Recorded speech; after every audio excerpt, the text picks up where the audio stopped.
కాంగ్రెస్ హీన చరిత్ర మనం వదులుదామనన్నా అది మనకు వదిలేటట్టు ఉండదు. నేను వెనకబెట్టిన పిక్చర్ గిట్లా మీరు కరెక్ట్గా చూస్తే మీకు అర్థమవుతుంది. మన భారతదేశం అనే ఒక అభివృద్ధి చెట్టుని పైకి లేపాలని అంటే ఈ నెహ్రూ అనే రూట్స్ ఏవైతున్నాయో, ఏర్లు ఏవైతున్నాయో, ఈ ఏర్లు పునాదులకేని పాతుకుపోయి ఉన్నాయి. సో ఇప్పుడు మనం భారతదేశంలో ఏదన్నా కరెక్ట్గా చేద్దామని అంటే కంప్లీట్గా ఈ ఏర్లకేని మనము మార్పు చేర్పులు చేసుకుంటూ రావాలి.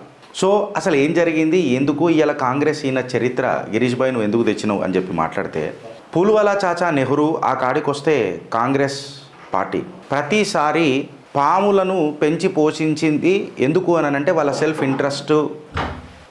ఇంట్రెస్ట్ మేరకే పాములను పెంచి పోషించింది నెహ్రూ అండ్ కాంగ్రెస్ పార్టీ. దీన్ని ఎవరన్నా వ్యతిరేకిస్తారా?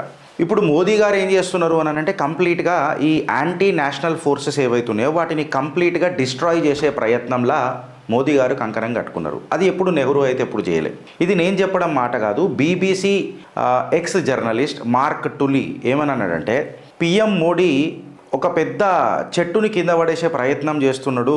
ఆ చెట్టు ఎందుకు కింద పడేసే ప్రయత్నం చేస్తున్నాడు అని అంటే ఆ చెట్టు మీద పెద్ద పెద్ద విషపూరితమైన ఇన్సెక్ట్స్ ఉన్నాయి, కీటకాలు ఉన్నాయి, విషపూరితమైన పాములు ఉన్నాయి.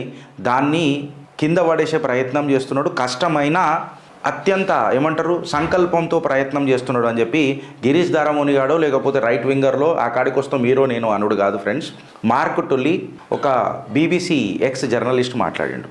ఆయన ఏమన్నాడంటే మోదీ గారు చేసిన పెద్ద తప్పు అకార్డింగ్ టు కాంగ్రెస్ మోదీ గారు చేసిన పెద్ద తప్పు ఏందనంటే, ఏదైతే ఈ విషపూరితమైన కీటకాలు పాములు ఉన్న తొర్రల చేయి పెట్టి వాటిని బయటికి తీసి పడేస్తున్నాడు చూడు, కాటేసిన, అది ఆయన చేస్తున్న పెద్ద తప్పు. బికాస్ ఏర్ల కాడికేని ఊడబీకుతున్నాడు కాంగ్రెస్ హీన చరిత్ర. భారత్ని నిజంగా చెప్పాలనంటే భారత్ యొక్క బలాన్ని వీక్ చేయాలని కాంగ్రెస్ ఎప్పుడు కూడా ఈ పాములను పెంచి పోషించింది అనేది మనకు అందరికీ తెలుసు. అవి లెఫ్టిస్టుల రూపంలోనో, కమ్యూనిస్టుల రూపంలోనో, లిబరాండుల రూపంలోనో, లేకపోతే జిహాదీల రూపంలోనో, అర్బన్ నక్సలైట్ల రూపంలోనో, మిషనరీల రూపంలోనో, ఫారిన్ డీప్ స్టేట్ యాక్టర్స్ల రూపంలోనో, ఎన్జిఓలు పెట్టి ఎక్సెట్రా మనం అన్ని చూసినాం. ఎందుకు అని అంటే నేను జిహాదీల రూపంలో కూడా ఎందుకు అన్నానంటే అఫ్జల్ తెరే కాతిల్ జిందా హే హమ్ షర్మిందా హే అని అన్నప్పుడు దీన్ని ఖండించలే కూడా కాంగ్రెస్. నువ్వు ఖండించినప్పుడు ఆబ్వియస్గా నువ్వు ఏ రకంగా భారతదేశ ప్రజలు దీన్ని పరిగణనలోకి తీసుకుంటారు అనేది ఒక పెద్ద ముద్ద. కాశ్మీర్ వ్యాలీ ఏ రకంగా ఒక తీవ్రమైన షేప్ దాల్చిందో మనందరికీ తెలుసు. కేరళ ఏ రకంగా పోతుందో మనకు తెలుసు. బెంగాల్ ఇప్పుడు ఏమైపోయిందో తెలుసు. కంప్లీట్గా ఇవాళ సందేశ్ కలిలా ఎట్లా వీళ్ళు ఇస్లామిక్ రాడికలైజేషన్ని ప్రమోట్ చేస్తున్నారో మనకు తెలుసు. గుస్పేటిని ఏ రకంగా ప్రమోట్ చేసారో మనకు తెలుసు. వచ్చిన చొరబాటుదారులకు లీగాలిటీ ఎట్లా ప్రొవైడ్ చేస్తున్నారో కూడా మనకు తెలుసు. ఆ కాడికి మళ్ళా భారతదేశాన్ని జాతివాదులుగా, కులాల వారీగా, మానవత్వానికి దూరంగా, మతతత్వానికి దగ్గరగా పెంచి పోషించి ఇలా భారత్ని విడగొట్టే ప్రయత్నం చేస్తుండ్రా లేదా అని అనేది మీ కామెంట్ రూపంలో నాకు చెప్పారు ఫ్రెండ్స్. అయితే నేను ఒక స్పెసిఫిక్ కేసు తీసుకున్నా ఫ్రెండ్స్. ఇలా కాంగ్రెస్ ఈయన చరిత్ర చెప్పడానికి ఒకటే చిట్టా తీసుకున్నా, కానీ భర్పూర్గా దాని మీద డీటెయిల్గా మాట్లాడదామని తీసుకున్నా. ఇలా ఒక స్పెసిఫిక్ కేసు మనం ఒకటి తీసుకొని చూస్తే అది మదర్సా ఎడ్యుకేషన్. ఎందుకంటే గిరీష్ ఇలా నువ్వు సడన్గా మదర్సా ఎడ్యుకేషన్ మీద ఎందుకు మాట్లాడుతున్నావు అని అంటే, మనం వెనకటికి ఆర్టికల్ 370 మీద మన చెప్పనించక చాతి దేశ ప్రధాని నరేంద్ర దామోదర్ దాస్ మోదీ గారు పుణ్యమా అంటూ ఇలా ఆర్టికల్ 370 మనం దాని మీద యాక్షన్ తీసుకున్నాం. ఆ కథ జర పక్కకు అయిపోయింది. దాని తర్వాత మనం వక్ఫ్ బోర్డు మీద చాలా చర్చలు చేసినాం. వక్ఫ్ బోర్డు అంటే ఏంది అనేది మనం తెలుసుకున్నాం. ప్లేసెస్ ఆఫ్ వర్షిప్ యాక్ట్ 1991 ఏ రకంగా హిందువును ఒక 8th గ్రేడెడ్ సిటిజన్ చేసిందో మనం అందరం చూసినాం. దీని మీద కూడా మనం కొంచెం విజ్ఞానం పెంచుకున్నాం. నిజంగా చెప్పాలనంటే ప్రతి సనాతన గుండెను అప్రమత్తం చేసినాం. అయితే మనకు తెలియంది ఆడ వెనుకకు జరుగుతున్నది. మీరు కడుతున్న ట్యాక్స్ పేయర్ల పైసకు నిజంగా చెప్పాలనంటే ధర్మం దొరుకుతున్నదా, చలో పోనీ పక్కకు పెడదాం. ధర్మం దొరుకుతున్నదా అని ధర్మాన్ని దూరకు పెడదాం. అసలు న్యాయం దొరుకుతున్నదా అని అడుగుతున్నా.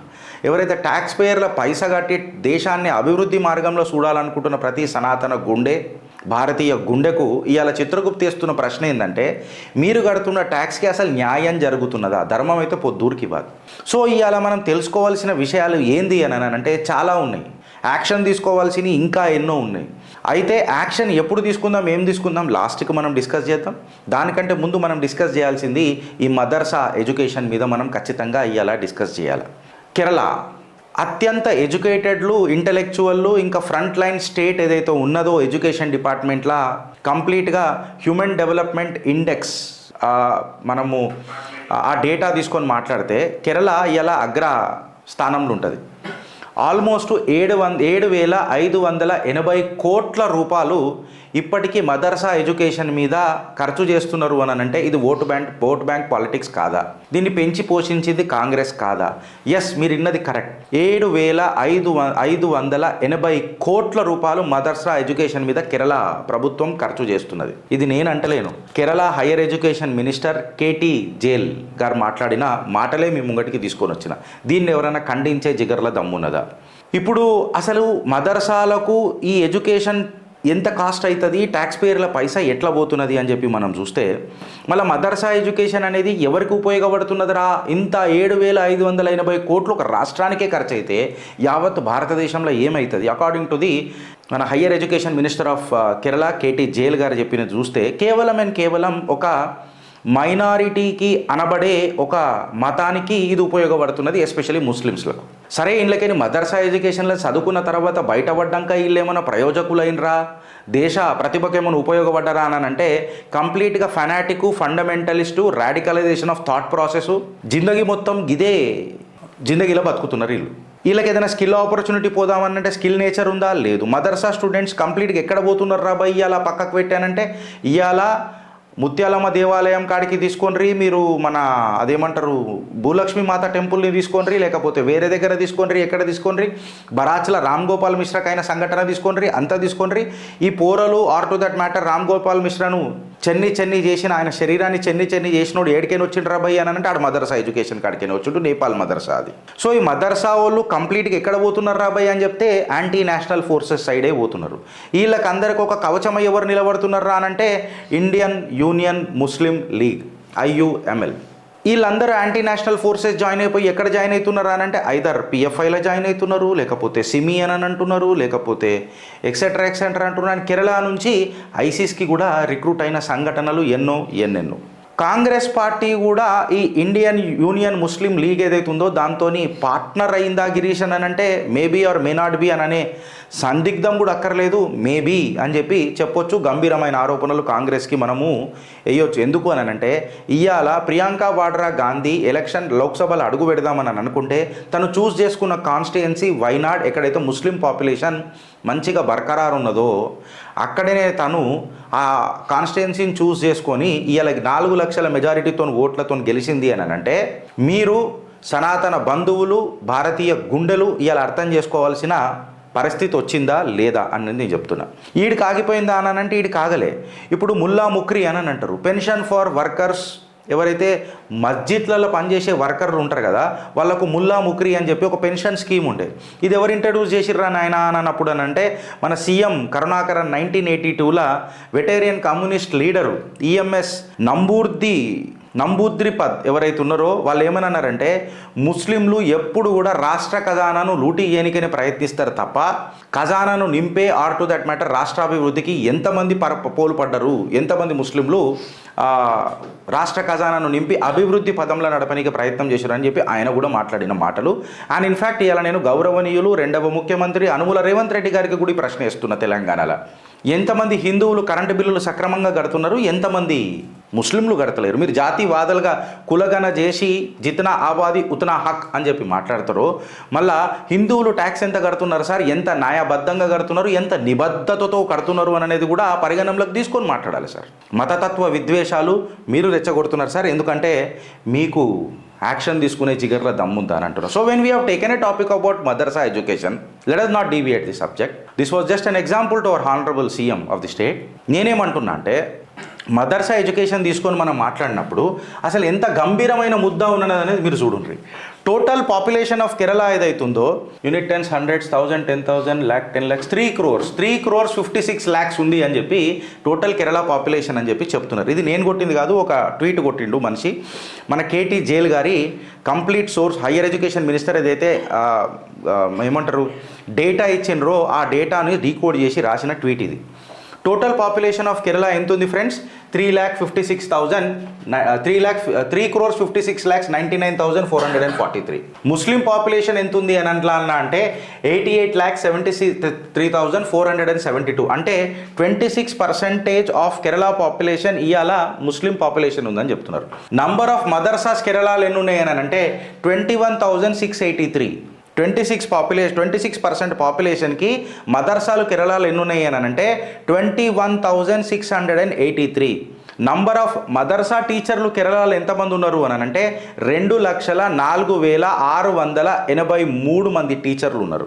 నంబర్ ఆఫ్ పంచాయత్స్ ఎంత ఉన్నాయి, ఎన్ని నంబర్ ఆఫ్ పంచాయతీలు ఉన్నాయి కేరళలో అంటే 941. Average number of madrasas per panchayat తీసుకొని చూస్తే అంటే 21,683 డివైడెడ్ బై 941 చేసుకొని చూస్తే మనము 23 మదర్సాస్ ఉన్నాయి ఎవ్రీ పంచాయతీ. అంటే మోర్ దెన్ 1 మదర్సా పర్ వార్డ్కి మోర్ దెన్ 1 మదరాసా ఉన్నది. సాలరీ ఆఫ్ మదర్సా టీచర్ ఎంత ఉన్నది రాబాయి అని చెప్పి మనం మాట్లాడితే 25,000.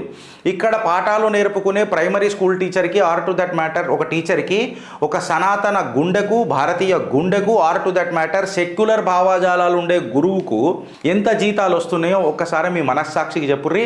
ఆ గురువులకు ఆ టీచర్లకు పాదాభివందనం చేసి చెప్తున్నా, సూడో సెక్యులర్ల మనస్తత్వాన్ని మీకు పరిచయం చేస్తున్నా. ఒక మదర్సా టీచర్కి వచ్చే జీతము మన నార్మల్ సైన్స్ చెప్పే టీచర్కి వస్తున్నదా అని అన్నది ఒక పెద్ద ప్రశ్న. 25,000 పర్ మంత్ ఎక్స్క్లూడింగ్ అదేదో 300 ఏమంటారు ఎక్స్ట్రా అవర్స్ పర్ చేస్తే 300 పర్ అవర్ కూడా ఏదో ఇస్తారట. దాని గురించి మనం పోవద్దు, శాలరీయే పరిగణనలోకి తీసుకొని మాట్లాడదాం. 25,000 రూపాయలు.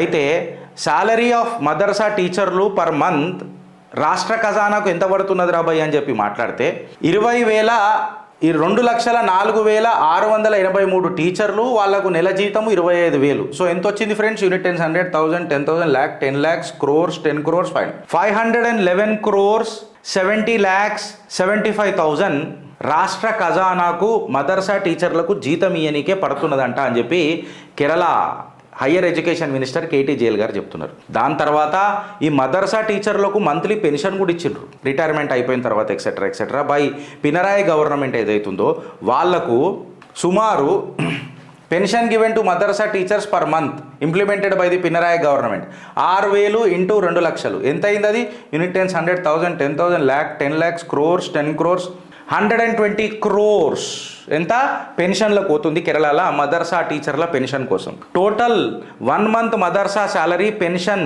ఫ్రమ్ ది ఎక్స్చెకర్ ఎంత పోతున్నది రాబాయి అని చెప్పి మనం మాట్లాడితే ఈ 511 కోట్లు ప్లస్ 120 కోట్లది కంపేర్ మొత్తం కలిపి చూస్తే యూనిట్ 10, 100, 1000, 10,000, lakhs, 10 lakhs, 631 crores అవుతున్నది. Money spent in Kerala including madrasa salary and pension తీసుకొని చూస్తే 7,580 కోట్ల రూపాయల 49 లక్షల రూపాయలు కేవలం మదర్సా ఎడ్యుకేషన్ల మీద ఖర్చు అవుతుందంటే ఇవాళ సనాతన గుండె భారతీయ గుండె or to that matter tax పేయర్లు అనే కులం భారత్ని ప్రేమించే ప్రతి భారతీయ గుండె అందులో ట్యాక్స్ పేయర్లు అన్న కులం ఇవాళ ఇది ఆలోచించాలనా వద్దా అని చెప్పి నేను అడుగుతున్నా.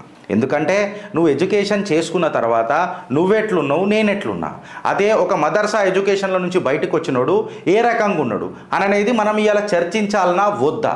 ఎందుకంటే చిన్న పసితనంలోనే విషబీజాలు నాటిన తర్వాత మూర్ఖత్వపు లక్షణాలు రావా అనేది ఇవాళ మీరు మీ మనసులకు వేసుకోవాల్సిన ప్రశ్న. అందుకనే నేనేమంటానంటే ఘోరాన్ని ఆపేది అఘోరా అని చెప్పి మాట్లాడతారు. ఘోరాన్ని ఆపేది అఘోరా. ఈ అఘోరా తత్వాన్ని ప్రతి గల్లీలా ప్రతి ఇంట్లో ఎందుకు నాటకూడదు అని చెప్పి నేను ఇలా ప్రశ్నిస్తున్నా. అఘోరా అని అనగానే కంప్లీట్గా నువ్వు సన్యాసం తీసుకొని శ్మశానంలో ఉండి వివిధులు రాసుకొని అవసరం లేదు. బికాస్ నా పుణ్య సనాతనం నిత్య నూతనం మా గురువుగారు మాట్లాడతారు. ఏందనంటే మానవ హోమం మన సనాతనం అంటే ప్రతి మనిషిని కలుపుకపోయే తత్వం సనాతనం. అండ్ టు దట్ మ్యాటర్ వసుదేవ కుటుంబకం అని చెప్పి మాట్లాడే ఏకైక జాతి మొత్తం ప్రపంచంలో ఇన్ఫ్యాక్ట్ బ్రహ్మాండంలో వసుదేవ కుటుంబకం ప్రపంచం మొత్తం నా కుటుంబం అని ఆలోచించే ఏకైక జాతి సనాతనం. ఈ సనాతనం ఎల్లప్పుడూ నిత్య నూతనం. కాబట్టి ఇక ప్రతి ఇంట్లో ఒక అఘోర తత్వం ఎందుకు కాకూడదు, ఆ అఘోరతత్వం అని అంటే సిచ్యువేషన్ అనాలిసిస్ని బట్టి single agenda, single soldier, single crusader లాగా ధర్మయుద్ధం చేసే యోధుడు ప్రతి ఇంట్లో చిగురించాలనా వద్దా? It doesn't mean that you have to live in graveyards, no it doesn't mean that आप शमशान में जीना शुरू करो, नहीं। इसका मतलब ये नहीं है कि आप पाउडर, टैल्कम पाउडर डालने के बदले में शमशान का चिता भस्म लगाना अनिवार्य है, ये नहीं है, ये मुद्दा है नहीं। मुद्दा ये है कि अपना सोच देश बचाने के लिए कहाँ तक है। बिकॉज अगर तू जोड़ना नहीं चाहता है तो हमारा साथ छोड़ दो, जोड़ो या छोड़ो। ఈ తత్వాన్ని మనము తీసుకురావాల్సిన అవసరం ఉందా లేదా?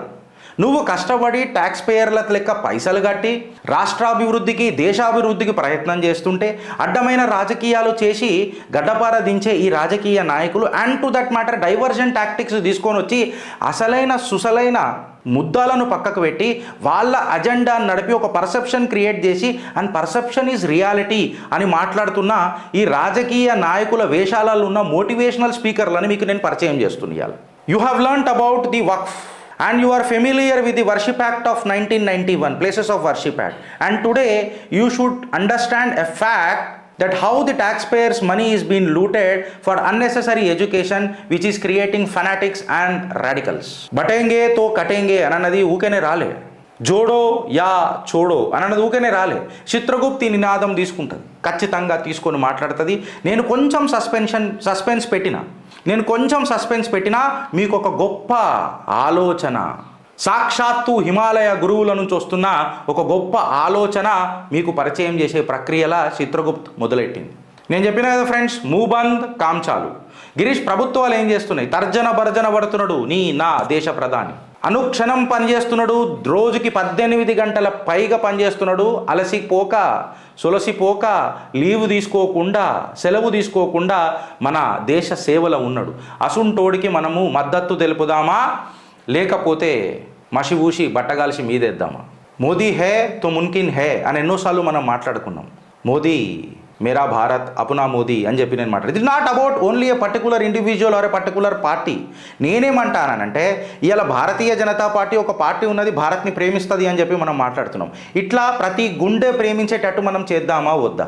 ఇండివిజువల్ పర్స్పెక్టివ్ వద్దు, సమస్యలపైన పోరాటం మొదలెడదామో. దాని సమస్య ఎడ్యుకేషన్, సమస్య places of worship act which is చట్టం, సమస్య ఈజ్ ఆర్ వక్ఫ్ యాక్ట్. నువ్వు నిద్రపోయినవు 60 సంవత్సరాలు, మన తండ్రులు నిద్రపోయినరు 60 సంవత్సరాలు, తాతలు నిద్రపోయినరు 60 సంవత్సరాలు. అలా యాక్షన్ కావాలా అని చెప్పి నువ్వు ఎక్స్పెక్టేషన్ మాట్లాడుతున్నావు. ఎస్, ఎందుకంటే నువ్వు ఓటేసినావు, బాధ్యతతో ఓటేసినావు. ఆ బరువు బాధ్యత రాజకీయ నాయకులకు ఉందా లేదా అని చెప్పి నువ్వు ప్రశ్నిస్తున్నావు. ఎందుకంటే నేను ముందు చెప్పిన, నేను కంక్లూడ్ చేస్తా, రాజకీయాలను తీసుకొచ్చాను. But fact of the matter ఏంటంటే అడుగులు పడుతున్నాయి. మెజారిటీ లేక ఇవాళ జేపీసీ స్టార్ట్ అయింది. అదే మెజారిటీ వచ్చినుంటే, నువ్వు ఇంట్లోకే కదిలి ఓటేసినుంటే, నువ్వు ఒక నలుగురిని నీ ఓటే కాకుండా నువ్వు ఒక నలుగురిని తీసుకొచ్చి ఓటేపించినుంటే, ఆ లాజికల్ ఓట్ అనేది పడినుంటే, ఆ బ్రహ్మాస్త్రం ఇలా మన చేతులనుంటే ఆలోచిస్తారా లేక అనుభవిస్తారా? ఇప్పుడు నువ్వు ఏం చేయాల్సిందన్నది మీకు నేను పరిచయం చేసిన. ఫస్ట్ కాన్సెప్ట్ ఈజ్ ఇమ్మీడియట్గా చదువుదాం, లేకపోతే ఎవడైతే చెప్తుండో దాన్ని ఇన్నాక ఒకసారి వెరిఫై చేసుకొని ఇది కరెక్టా రాంగా అనేది మన మనసులలో డిఎన్ఏలో ఎక్కించుకుందాం. ఆ తర్వాత సెకండ్ ప్రయారిటీ మనం చేయాల్సింది ప్రతి భారతీయుడు ఏందనంటే ఓటేద్దాం. భారత్ని ప్రేమించే ప్రతి పార్టీకి మనం మద్దతు నిలబడదాం. డైలాగులు కొట్టే నాయకులు కాదు, డెలివరీ ఇచ్చే నాయకులకు పెద్దపీట ఇద్దాం. అన్ని మనోడిని చేసుకుందాం, మనోడు అని చెప్పి ఓనప్ చేసుకుందాం. ఆలోచిస్తారా లేక అనుభవిస్తారా? భారత్ మాతాకి జై.